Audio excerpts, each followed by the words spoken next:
اللهم اجعل سعي فيه مشكورا،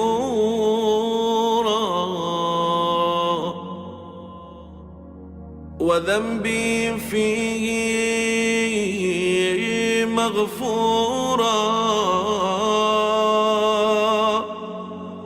وعملي فيه مقبولا،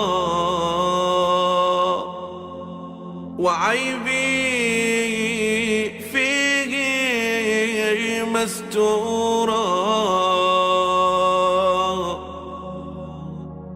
يا